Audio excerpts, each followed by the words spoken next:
Hello friends, welcome back to my channel. तो बढ़ते हैं इस सीरीज के 10th एपिसोड की तरफ। एपिसोड के स्टार्ट में हमें दिखाया जाता है नंजिंग के विश करने पर जुआन वहां टेलीपोर्ट होकर आ गया था, जिसे देखकर वो खुद भी हैरान हो गई क्योंकि उसे ऐसी कोई उम्मीद नहीं थी।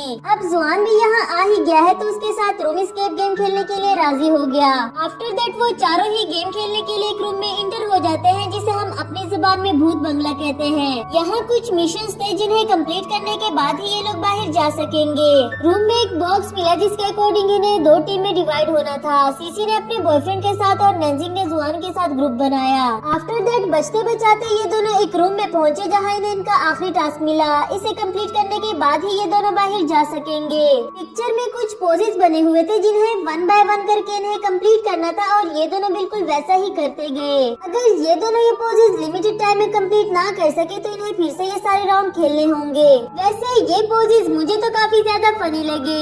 इनका आखिरी पोज हक करना था, जिस पर नंजिंग को तो कोई मसला नहीं है, लेकिन जुआन को तो काफी बड़ा मसला था। कहने लगा, देखो तुम एक लड़की हो और मैं लड़का, हम दोनों एक दूसरे को हक कैसे कर सकते हैं? ये अच्छी बात थोड़ी ना है। नंजिंग बोली, तो क्या हुआ, हम दोनों दोस्त भी तो हैं और हक करना कौन सी इतनी बड़ी बात है। लेकिन कुछ दिनों से तुम इतना अजीब बिहेव क्यों कर रहे हो? बिल्कुल भी पहले की तरह नहीं लगते। अगर तुम पहले वाले जुआन होते तो यकीनन तुम्हारा जवाब ये होता, मैं हिवान का यंग मास्टर, मेरे लिए किसी को टच करना मुश्किल बात नहीं है, बल्कि मैं तो उसको किस भी कर दूंगा। ऐसे स्ट्रेट फॉरवर्ड हुआ करते थे। और अब तो तुम किसी स्कूल बॉय की तरह लगने लगे जिसे किसी और पर क्रश हो। कहीं तुम्हें सच में किसी पर क्रश तो नहीं जो मुझे हक करने से जेलस हो जाएगी? बताओ ना, कौन है वो, कैसी दिखती है? उसके सवालों से बचने के लिए जुआन उसे हक कर देता है, ये कहते हुए कि मैं हवान का यंग मास्टर किसी लड़की से नहीं डरता।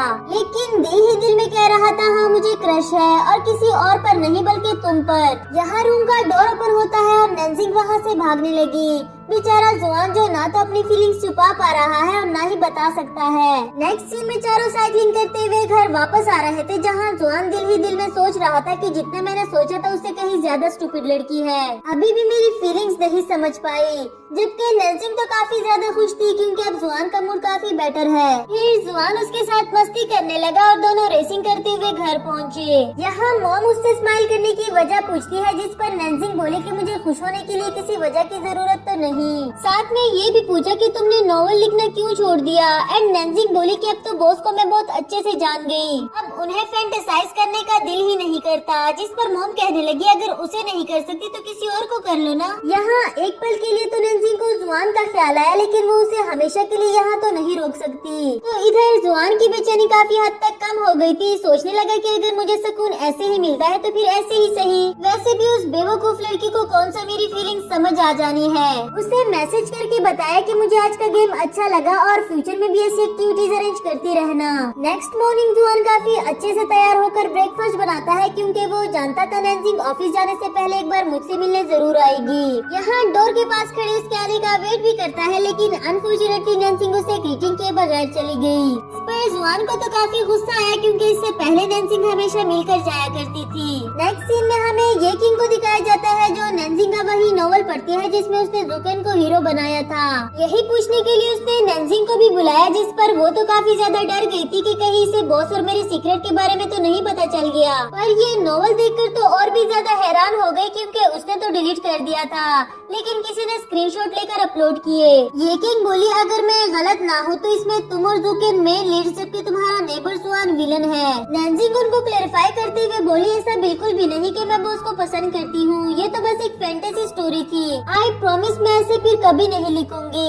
ये किंग उस पर हंसते हुए एक राइटिंग टैलेंट कंपटीशन का फॉर्म देती है जो जल्दी ही उनकी कंपनी ऑर्गेनाइज करने वाली थी। ये कहकर कि मुझे तुम्हारा नॉवल बहुत अच्छा लगा और मुझे उम्मीद है तुम ये कंपटीशन जीत जाओगी। जुकेन ने भी इन दोनों को साथ बातें करते हुए देख लिया था। फिर नंजिंग को अपने ऑफिस में बुलाता है और उसके जाते ही यहाँ जुआन का मैसेज आया। जुकेन को नंजिंग से और काम भी क्या था सिवाय ये किंग के बारे में पूछने के कि मेरा दोस्त उसे डेट पर ले जाने के लिए कैसे मनाए, उसको क्या पसंद होगा, तुम लड़की हो उसके बारे में कुछ न कुछ तो जानती होगी। तो इधर जुआन उसके रिप्लाई का वेट करता रहा, यही सोच कर कि शायद वो जानबूझकर मुझे जवाब नहीं दे रही। काफी वेट करने के बाद भी जब उसका कोई रिप्लाई नहीं आया तो जुआन ने उसको और मैसेजेस कर दिए। दूसरी तरफ नैन्जिंग तो अपनी ही परेशानी में खोई हुई है कि वो उसके इतने बड़े बड़े सीक्रेट कैसे छुपाए। ऊपर से जियाओ को भी उस पर शक होने लगा और उसकी मुसीबत में मजीद इजाफा करने के लिए जुआन भी पहुंच आया। नैन्जिंग को मैसेज करके खाने के लिए कहता है, जिस पर वो कहने लगी खुद ऑर्डर करवा लो, मेरे पास इतना फजूल का टाइम नहीं। फिर जुआन उसको कॉन्फिडेंटली कॉल करते हुए बोला, तुम्हारे पास 3 मिनट है,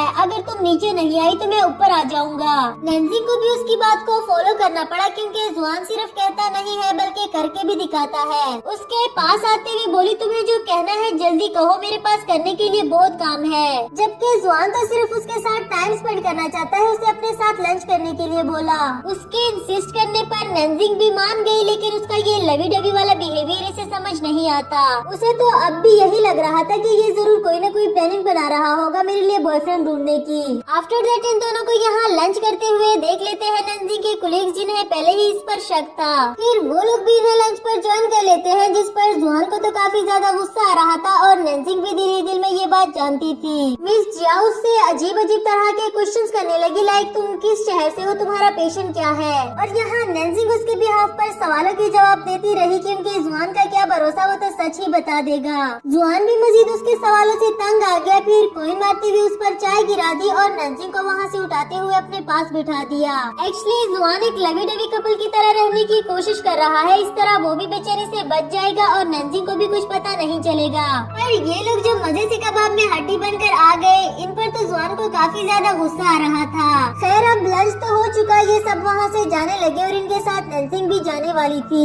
जुआन उसे रोकते हुए बोला, मैं आज रात फ्री हूँ और फिर से वही एस्केप रूम वाली गेम खेलना चाहता हूँ, इसलिए तुम्हें मेरे साथ जाना होगा। नैन्जिंग पहले तो बहाना करती है, लेकिन कल रात जाने के लिए वो खुद ही तो राजी हुई थी, अब मना कैसे करे। जुआन ने ये भी क्लियर कर दिया कि इस बार सिर्फ तुम और मैं ही जाएंगे, खबरदार जो सीसी और उसके बॉयफ्रेंड को लेकर आई तो। नैन्जिंग भी हाँ कहकर चली गई और जुआन काफी ज्यादा खुश हो जाता है कि एक बार फिर से उसको हक करने को मिल जाएगा। सीन शिफ्ट होकर जुकिन पर आता है, जो बहाना बनाकर ये किंग से मिलना चाहता था, उससे बात करना चाहता है, पर ये ऑफिस के लोग करने तो देना। बेचारे को अपनी कंपनी में भी उससे बात करने के लिए इतने एडवेंचर्स करने पड़ रहे हैं। अब किसी न किसी तरह अपनी कोशिश में कामयाब होकर उससे मिल तो लेता है, लेकिन ये किंग हमेशा की तरह बिजनेस के बारे में बात करते हुए वहाँ से चली गई। अगले सीन में ऑफिस से ऑफ होने पर नैन्जिंग देखती है कि जुआन अभी भी वहीं बाहर खड़ा था, पर नैन्जिंग को देखकर बोला कि मैं बस यहाँ से गुजर ही रहा था। एंड वो कहने लगी, कुछ ज्यादा ही वेले नहीं हो गई तुम। इसके बाद गेम का सीन दिखाया जाता है, जहाँ जुआन को तो पूरी उम्मीद थी कि कोई न कोई राउंड तो ऐसा जरूर होगा जहाँ उसे नैन्जिंग को हक करने को मिलेगा।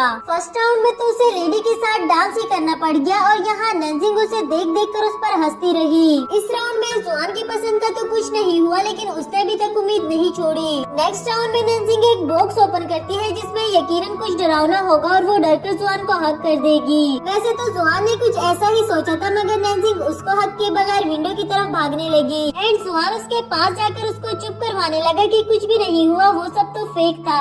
अब आखिरी राउंड बचा था, जहाँ नैन्जिंग की आंखों पर पट्टी बंधी हुई थी और उसे भूत को ढूंढना था, जबकि जुआन उसको गाइड करता रहा। ये राउंड तो उन दोनों ने बहुत अच्छे से खेल लिया और रिवार्ड में वो भूत नैन्जिंग को किस करने लगा।